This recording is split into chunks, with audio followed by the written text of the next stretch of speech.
ఇక్కడ స్థానికంగా గెలిచినటువంటి ఎమ్మెల్యే రాజ్ ఠాకూర్ మక్కన్ సింగ్ గత 20 రోజులుగా న్యాయవాదులు మాకు అవమానం జరిగింది, మేము ఈ యొక్క న్యాయ వ్యవస్థను రక్షించాల్సినటువంటి వాళ్ళమే, మాకు ఇక్కడ పోలీస్ వ్యవస్థ ఇబ్బంది పెడుతున్నదని నిరసన చెప్తా ఉంటే కూడా కనీసం స్పందించకపోతే అసలు నిన్ను ఎమ్మెల్యేగా నిన్ను ఈ సమాజం ఎందుకు గెలిపించినట్టు?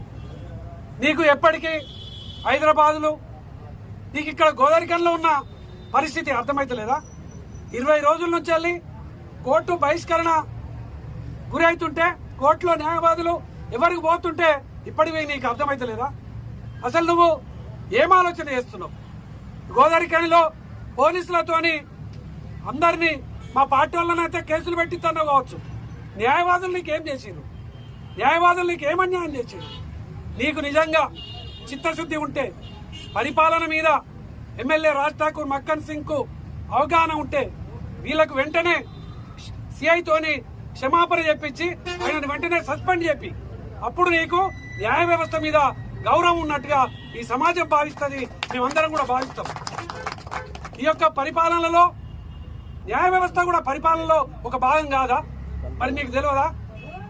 ఇది అవగాహన లేకపోవడం అనేది నిజంగా చాలా విచారకరం, బాధాకరం. ఇప్పటికైనా రాజ్ ఠాకూర్ మక్కన్ సింగ్ దీని మీద స్పందించాలి. నాకేదో సంబంధం లేదని భావిస్తే విడిచిపెట్టది సమాజం. నీకే సంబంధం ఉన్నది, నువ్వే ఎమ్మెల్యే ఇక్కడ, నీకే అన్నిటి మీద బాధ్యత ఉంటది. నువ్వు తప్పించుకొని తిరుగుతా అంటే ఈ సమాజం నిన్ను విడిచిపెట్టదు. వెంటనే దీని మీద రాజ్ ఠాకూర్ మక్కన్ సింగ్ స్పందించాలి. ఈ యొక్క న్యాయవాదులకు జరుగుతున్నటువంటి అవమానం మీద స్పందించాలి. నువ్వు మరి సిఐకి మద్దతుగా ఉంటే నేను సిఐకి మద్దతు అని ప్రకటించు, మరి సమాజం అప్పుడు చెప్తుంది.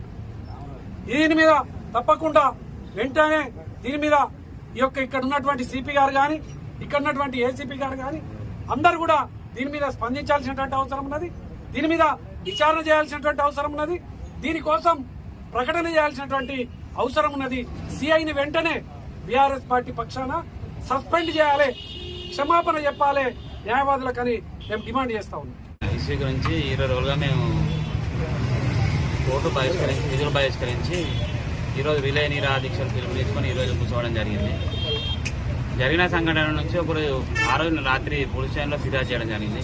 ఇప్పటివరకు దాన్ని ఎంక్వైరీ చేయలేదు, నన్ను అక్కడికి పిలిపించలేదు, కనీసం ఎలాంటి చర్యలు తీసుకోలేదు. కమిషనర్ గారిని కలవడం జరిగింది. ఆయన 4 రోజుల్లో నేను చర్యలు తీసుకున్నానని చెప్పి మాట ఇచ్చిండు. ఆ మాట కమిషనర్ గారు నిల్చోలేకపోయిండు, విఫలమైండు. తర్వాత మేము ప్రైవేట్ కంప్లైంట్ ఫైల్ చేయడం జరిగింది. ఇప్పటి వరకు దీనికి సంబంధించి